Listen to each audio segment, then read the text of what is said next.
Hello children, welcome to online class. Today I am going to start new chapter, chapter 7, digestion of food, and our first topic is structure of a tooth. Children, we already know that a newborn baby does not have any teeth.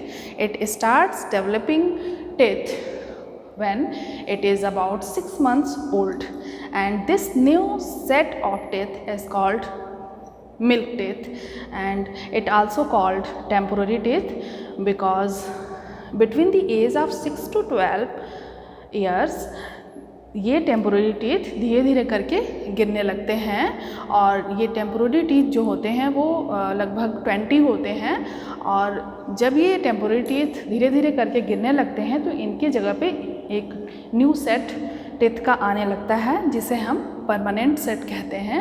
और ये numbers में 32 होते हैं, और 16 इन अपर जा and 16 in lower जा, और ये हमारे ओल्ड एज तक हमारे साथ रहते हैं। Okay, now let's discuss about structure of A tooth. Children, a tooth has 3 parts: crown, neck and root. Crown, the visible part of the tooth above the gums is called crown. वो part जो हमें दिखाई देता है, दांत का वो part जो हमें दिखाई देता है जो गम के ऊपर होता है, उसे हम क्राउन कहते हैं। Now neck, the part of the tooth below the crown touching the gums is called neck. Crown के नीचे जो पार्ट होता है जो कि गम्स को टच करता है उसे हम नेक कहते हैं। And root, the part of the tooth inside the gums is called root. Tooth का वह पार्ट जो गम्स के अंदर पाया जाता है उसे हम रूट कहते हैं।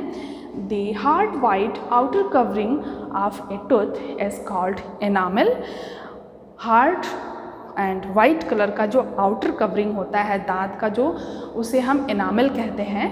And below the enamel there is dentine, and below the dentine lies pulp, and pulp is the soft part of the tooth, and pulp contains blood vessels and nerves which connected to the gums. Okay children, hope you understand well. We will discuss the remaining part of this chapter in our next class.